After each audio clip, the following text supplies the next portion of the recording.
Շնորհակալ։ Հասարակությունը հենց այսպես է դեգրադացվում, երբ որ քաղաքականության մեջ նոր որ դնող մարդիկ միանգամից իրենց վերագրում են մի ամբողջ 136 տարվա քաղաքական ուժի վերաբերյալ սուտ եւ այլանդակ սուտ, եթե լավ էլի եք ասում, ուրեմն այլանդակ սուտ տեղեկություններ տարածելով փորձել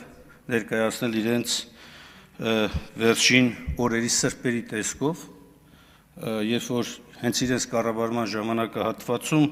մի ամբողջ սերունդ է ոչնչանում, մի ամբողջ պետականություն է կործանվում, մի ամբողջ երկիր է ներխուժում թշնամին եւ օկուպացված պահում։ Ու այս մարդիկ այսօր շարունակում են իրենց պահել, կարծեք թե իրենք իշխանություն չեն եղել։ Մեղադրում են ընդդիմությանը, տարբեր ուժերի, որ Արցախը հանձնվեց։ Եթե դուք իշխանություն չէիք, եթե դուք իշխանություն եք եւ ձեր պատասխանատվության տակն է ու հանձնվել է, էլի մեղավորը դուք եք։ Եթե դուք իշխանություն չէիք, ապա ով էր ձեզ իրավունք վերապահել խոսել Արցախի ժողովրդի անունից։ Այս ամենին անշուշտ պատասխան կտրվի իշխանափոխությունից հետո եւ նաեւ թե որ երկրի ու որ կազմակերպությունների գործակալներ եք դուք եղել։ Նկատի չունեմ բոլորին, նկատնեմ հատկապես նրանց,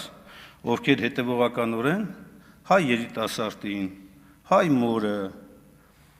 հայ ժողովրդին օգտագործում են իրենց իշխանությունը պահելու համար։ Բայց քանի որ կենտրոնական ընտրական հանձնաժողովի զեկույցի քննարկումն է եւ չափազանց կարեւոր է առաջիկա ընտրությունների շրջանակում առավել առարկայական խոսել ընտրական միջավայրի մասին, պարոն Հովակիմյան, ես երկու հարցի վերաբերյալ եմ ուզում իմ ելույթում խոսել։ Առաջինը բարեգործության արգելքի եւ վարչական ռեսուրսների չարաշահման մասին է։ Այս երկուսը ես ինչու եմ դիտարկում նույն հարթության մեջ, որովհետեւ երկուսի կարգավորումն էլ ընտրական օրենսգրքով հստակ է եւ արգելված է եւ պայմանավորված չէ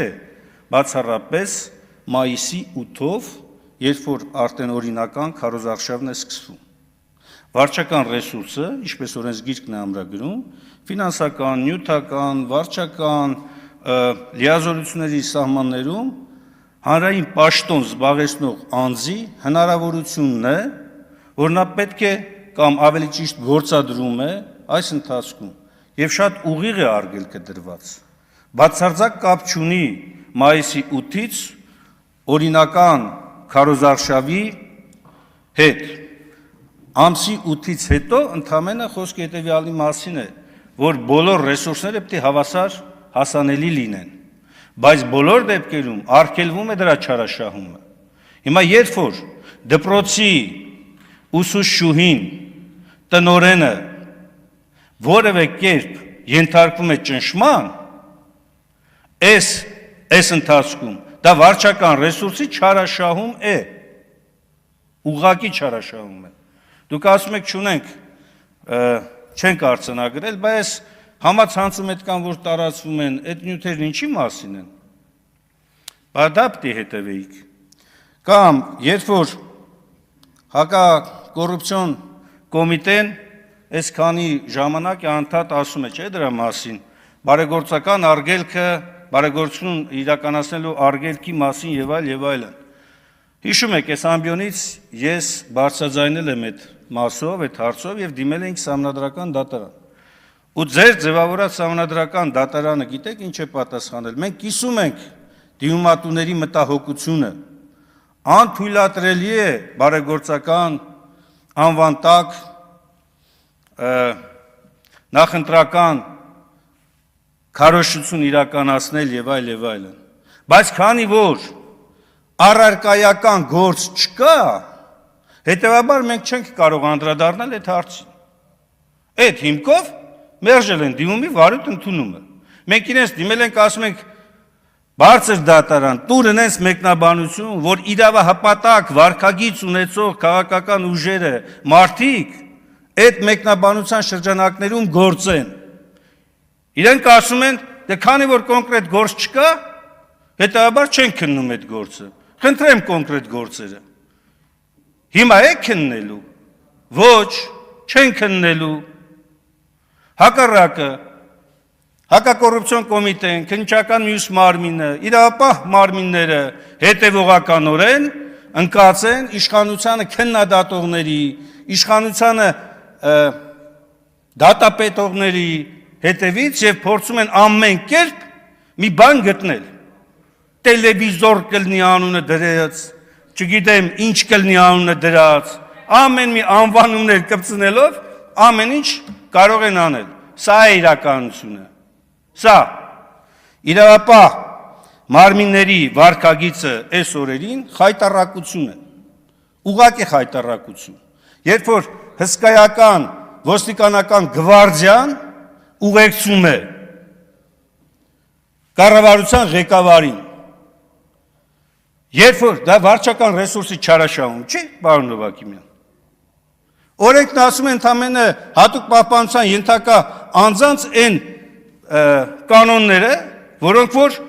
ուղեկցման ընթացքում կարող են լինել։ Բա ամբողջ մի ոստիկանական գվարդիա ինչ է անում ընդ։ Մյուս կարևոր հարցը այս իրավապատակ վարքագծի տեսակետից։ Տեսեք, պարոն Նովակիմյան, պատահական չտվեց այդ հարցը։ Դուք ասում եք, չափազանց կարևոր է, որպեսզի հայտարարագրման, թափանցիկության կանոնը լինի։ Այո, ես էլ եմ գտնում, որ պետք է լինի ու պարտադիր է լինի։ Նախընտրական շրջանում ցանկացած միջոց, որ ծախսվել է, այո, դա պիտի հրապարակային լինի, դա պիտի հայտարարագիր ունենա եւ պիտի հրապարակվի։ Ու հետևից էլ երևա ֆինանսավորման աղբյուրը։ Բայց դրա համար ենք դիմել ձեզ։ Ասում ենք պարզաբանում տվեք։ Նախընտրական շտաբում կամավոր աշխատանքի մասին այս պարլամենտ, այս մեծամասնությունը քվեարկել ընդունել է, այդ թվում նաև ընտրական գործընթացներում ներգրավելու մասով։ Ինչ կանոններով են կամավորները ներգրավում, ինչպես են հայտարարագրելու իրենք, կուսակցությունները, վատ բան ենք հարցնում, ասում եք տվեք հստակ կանոններ, որպեսզի այն ուժերը, այն անձինք, ովքեր որ ուզում են իսկապես իրավահպատակ վարքագիծ դրսևորել, այդ կանոններով գործեն։ Հակակոռուպցիոն կոմիտեն մի հատ սև սենց արգ իր համար ստեղծել, մեկ էլ օպլա,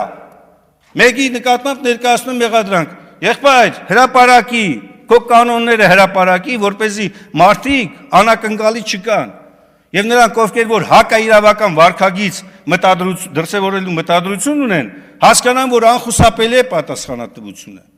Իսկ նրանք, ովքեր ուզում են իրավահպատակ վարքագիծ դրսևորեն, իմանան, որ այս ձևով շարժվելով իրենք խնդիր չեն ունենա։ Բայց դա ձեռք չի տալիս։ Ես նկատեմ իշխանությանը, ոչ, իրենց ձեռ է տալիս սև արկղում պահել բաներ,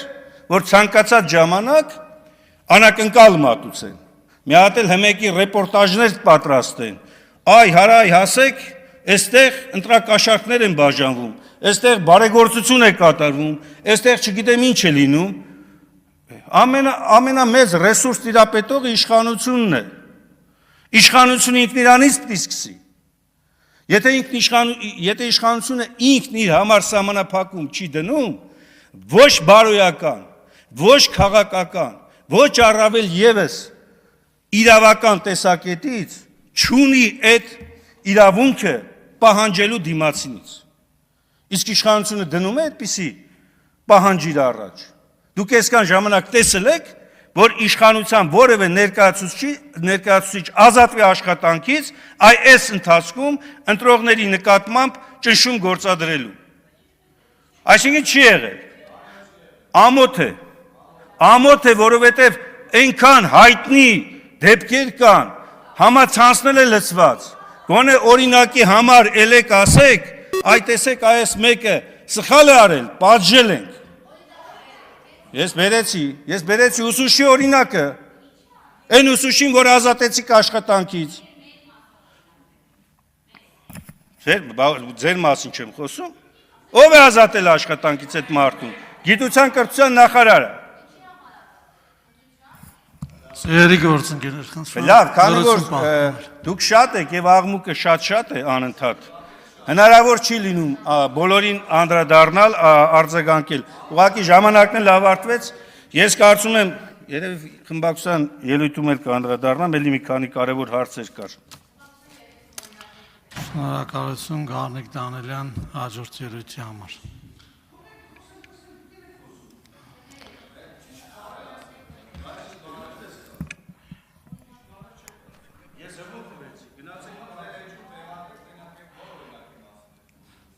Խնդրում եմ թույլ տալ ելույթ ունեցողին սկսել